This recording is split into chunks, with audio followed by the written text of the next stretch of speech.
One more thing. Why are the Dallas Mavericks up 2-0 against the Minnesota Timberwolves? I'll tell you the reasons right now. I'm here because I have to do it. Dallas is going to get a seat at the table. That's it. It's me versus the machines.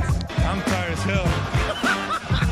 You can rest later. You're young. I need a recovery beer. Wait. One more thing. And welcome. You are still locked on to the Dallas Mavericks. My name is Nick Angstadt, media member and your best friend covering the Dallas Mavericks on the Locked On Podcast Network. Your team every day. The one more thing today. Why are the Mavericks up 2-0 against the Minnesota Timberwolves? I've got reasons. I've got rhyme. We'll talk about why the Mavs are up. I think center play has been massive, so we'll talk about that. We'll talk about their defense. We'll talk about their resilience. We'll talk about their clutch wins. But I got to start here. I got to start with Luka and Kyrie. Luka and Kyrie have been the two best players in the series. In a series where, setting it up, there's a lot of talk about Anthony Edwards. And deservedly so. He's been great. He was great in this Phoenix series. He was great in the Nuggets series until Game 7. He's had some amazing moments. He's rising. A rising star in the league. There's a lot of talk that Mavs fans have taken umbrage. They've taken umbrage. They've been upset about the talk about Anthony Edwards being the face of the league. He's a likable guy. He's a guy that has great quotes. He's a guy that is a high flyer athlete. He looks like and resembles the faces of the league of the past, of Michael Jordan, of Kobe Bryant. It's a familiar feeling. It's a familiar feeling watching Anthony Edwards play and watching him talk and watching him interact and watching him, even before the series, after Game 7 against the Nuggets, he was asked at a press conference, how much did you want to win that for Mike Conley? How much did you want to win it for Conley, who has never won a title, never been to the finals, getting towards the end of his career? How much do you want to win it for him? And he goes, I don't know. I wanted to win it for me. The honesty, the honesty of the trash talk to KD in the first round, where then afterwards he goes, man, that's one of my favorite players in the league. I grew up watching him, and I have so much respect for him, but I wanted to give it to him that day. Like that mentality, Kyrie even said it after Game 1. Kyrie said when Anthony Edwards called him out or said, Kyrie is my matchup, when the matchup was set. When Kyrie said that, or when Anthony Edwards said it on a post game, Kyrie said, I heard it, and you know what? That's a no-fear mentality. That's what we love about Anthony Edwards. And so there's been all this talk about Anthony Edwards, hyping him up. Everyone wants him to be good. Of course, he's an entertaining guy to watch. He can be one of the next greats. He ain't there. He'll get there. He'll probably get there. But, man, the way he's playing right now, he's not. And Luka and Kyrie are there. They're there right now. They've been the two best players. Luka Doncic, 32.5 points a game, 10.5 assists per game. In a series that's kind of low scoring, 110, 108 points. They're not doing 120, 130 like the regular season was. Kyrie, 25 points a game, 5 assists. Anthony Edwards, 20 points a game right now after the two games. Luka and Kyrie have been the best two players. They just have. They've been the best two players in the series. They've caused more issues to the Timberwolves defense than Anthony Edwards or Karl-Anthony Towns or Naz Reid or Gobert has caused to the Mavericks defense. And so once you have that, one of my keys to this whole series was, can Luka dominate his matchup and all the extra dominoes will fall? Game 1 kind of started with Kyrie dominating his matchup. And then that changed a little bit in Game 2, but Kyrie still had his moments. And still had his moments of hitting threes in the fourth quarter, being big in big moments. And those two guys being the best two players, I think, has really set the Mavericks up to be up 2-0 on 2 games on the road. That's the first thing. Mavs also are ready for this moment. Two wins, 2 clutch games. Clutch games, score within 5 points within 5 minutes of the game. And these are even clutch games. Luka had a game winner.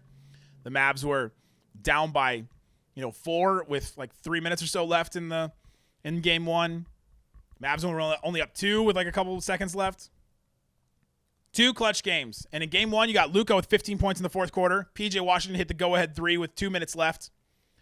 The Mavs in game 2. Kyrie had 13 points in the fourth quarter. Luka had the incredible game winner we talked about yesterday and the day before, and we'll talk about till the end of time. The Mavs are 23-9 in the regular season in clutch games. Second best record. The Lakers were 24-9, so almost the same thing. One more win. The Mavs are one of the best clutch teams in the NBA in the regular season. They were prepared for this moment.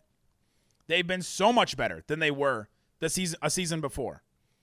Their defense has helped them, but their record was even good before the defense was really great. Luka and Kyrie got on the same page. They got on the same page. They figured it out. All right, you take this moment, you take this moment. And like I said yesterday, Kyrie set up the fourth quarter for Luka to hit the game winner. Kyrie hit 7 shots the whole game. 4 of them were in the fourth. He knew he needed to show up in that moment. Luka hit 1 field goal in the fourth quarter. I just can't get over that. 1, it was the game winner. Them showing up in big moments, being big when it matters. And that's why the Mavericks are good in the clutch right now, have been good this season, and have 2 wins because of it. Huge. Absolutely huge. The resilience of this team, anytime they go down, they don't care. They don't care if they're down. Give it to the stars, giving them confidence. The role players have belief in themselves because the star players have belief in them. This team has got a collective confidence that is taking them to new places and taking them to, there's no lead is safe. How many times did Charles Barkley or Shaq or somebody say that on the broadcast last night? No lead is safe against these guys, against the Mavericks. It's like, who is this team where that no lead is safe? They've got this confidence now brewing. It feels like 2022 again, except this time they're better. They're better equipped. And give credit to Jason Kidd, too. He's got this calm mentality that drives me insane sometimes because you just want to light into it. I had a friend text me, man, I hope that somebody gives this Mavericks team at halftime a haranguing, like just lights into them because they're not playing that well in the first half of game 2. And I was like, well, it's got to be somebody other than Jason Kidd because that's not his style. His style is calm, cool, collected. No one's dying, chilling. But that keeps this team even keel. That keeps this team with the mentality of we can't buy our own hype. We haven't won anything yet. Job's not finished. Job's not finished in both ways. Job's not finished with what we're trying to accomplish, and job's not finished with what the other team is trying to accomplish too. The other team is trying to beat you, but they're not done either. We can still have something to say about it. And I think the resilience of this team, down 18 points in game 2 with 3.5 minutes left in the second quarter. They were down 16 with 9 minutes left in the third quarter. Down 16 points in the second half. In a playoff game against the best defense in the NBA. And they get the win. Game 1, they're down 4 with 3.5 minutes left in the game. Timberwolves couldn't keep the lead. The leadership of Luka, Kyrie, Jason Kidd, it's been awesome to watch. Awesome to watch these guys go at it. And coming up, let's talk about the center play because these 2 centers have been absolutely awesome. They've set the Mavericks up in a massive way. They've been huge. We'll talk about that coming up.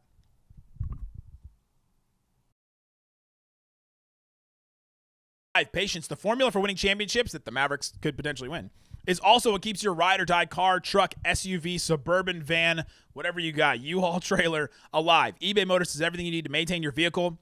Level it up to peak performance with superchargers, roof racks, exhaust kits, LED headlights, and more. Whether you're into speed, power, or style, eBay Motors has you covered.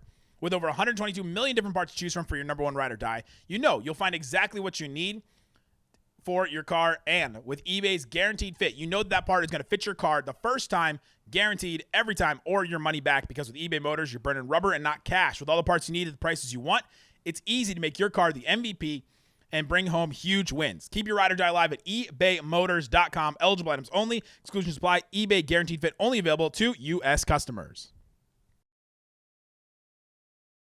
All right, Isaac, we're back on the One More Thing, talking about the reasons why the Mavericks are up 2-0. The center play. Man, what can be said about Dereck Lively and Daniel Gafford? Adding to this team so much. The backbone of this team at times. The Mavs' defensive scheme works because you can funnel these guys to help. You can funnel Anthony Edwards. You can funnel Mike Conley at times. Game 2 didn't look that good, but you can funnel these guys. Dereck Lively is the highest plus-minus in the series. When Dereck Lively has been on the court, the Mavericks have outscored the Timberwolves by 10.5 points on average over the 2 games. Gobert has the highest plus minus on the Timberwolves, and it's plus 5.5. And these have been close games. The Timberwolves had an 18-point lead in one of them. Centers have been awesome. The centers have set everything up. The centers have been there. And kind of, I know we really wanted Maxey to be in this series and wanted to have that option, but having these centers and Jason Kidd having Jason Kidd's hand forced to play these centers all the time has just continued to establish the identity. We've got no other option. This team doesn't want to go PJ Washington at the 5. They don't want to go small ball with 5 out and just out 3-point shoot the other team anymore. They don't want to do that. Since day one, Jason Kidd came into this team and said, we're not going to live or die by the 3 anymore. Well, it took him 3 years to get there. Took them 3 years to get there. In the first 2 years, they lived and died by every single 3 they ever took. But they finally, in year 3, are not living and dying by the 3 anymore at all. Rebounding has been big. The Mavs have out-rebounded the Timberwolves in both of the first 2 games, 48-40 in Game 1, 44-40 in Game 2. The Timberwolves are 2-5 in the playoffs when losing the rebounding battle. They're 6-1 when they win the rebounding battle. Has an effect. There's lots of factors into rebounding, things like that, but the fact that the Mavericks are staying even with them is another difference between the Mavericks of 2022, 2023 to the Mavericks now. Those Mavericks lost every rebounding battle, which prompted the infamous Isaac Harris rant about rebounds don't matter. They didn't matter for the 2022 team because they were living and dying by the 3. That's what mattered. But now the Mavs are staying even with teams. They're getting more rebounds. They're getting more opportunities. And since they can do that, then now they can matter again. And rebounds finish plays on defense. The Mavericks teams in the past could not finish plays on defense, and they would just let teams get extra possessions, couldn't finish, and now they're finishing plays. Dereck Lively has been amazing. He's averaging 10 and a half rebounds a game in this series so far. He's been great. Yeah. 10 rebounds so far from Dereck Lively on average. Gobert's at 8.5. And Lively's playing 11 less minutes than Gobert. Averaging more rebounds, averaging 11 less minutes than Gobert. Wow. Lively's been impactful. We talked about one of the reasons why Luka got the shot off the way that he did in Game 2 to win the game was Lively setting the screen, knowing exactly what Luka wanted, and then kind of ushering Jaden McDaniels away. Strategy, smart. Pays attention. Points in the paint. The Mavs have been dominating points in the paint because they have these 2 centers. Game 1, 62-38. Insane. Game 2, 54-42. Still big, but the Mavericks don't have to live and die by the 3 anymore because these guys can score in the paint, can be set up for lobs. How many lobs did these guys caught? Gafford, Lively. Catching lobs, just easy buckets. The Mavs used to not get any easy buckets at all. 2022, they didn't get any easy buckets. It was an open 3, which is that's the easiest bucket they got, was an open 3. But it was like a Dorian, a Reggie, a Maxey, a Tim Hardaway. No, Tim didn't play. Somebody, a Brunson, taking the open 3. Now they can get these easy ones at the rim with these centers. And the Timberwolves are not getting easy ones at the rim. That's the difference between the 2. Shots at the rim. The Timberwolves had been shooting 37% of their shots at the rim. Now, in Game 2, they got there. Game 2, they had that many. But they're not shooting the ball well at the rim. Game 1, Timberwolves shot 14 of 25 at the rim. That's 56%. That's not good at the rim. 60, 70% is a good percent. 56% is bad. They missed 11 shots at the rim because the Mavs are there. The bigs are there. The center play has been awesome. Game 2, 14 of 27, 51%. That's even worse. So they're getting some shots there, but they're not getting good shots. They're forcing the issue. The Timberwolves want to get to the rim. They have to get to the rim, and so they're just going for the rim. And the Mavs are like, hey, I'm Daniel Gafford. I'm big. I'm going to get 5 blocks today. That's been huge. The Mavs defense as a whole is another reason. Mavs defense as a whole is another reason why they're up 2-0 right now.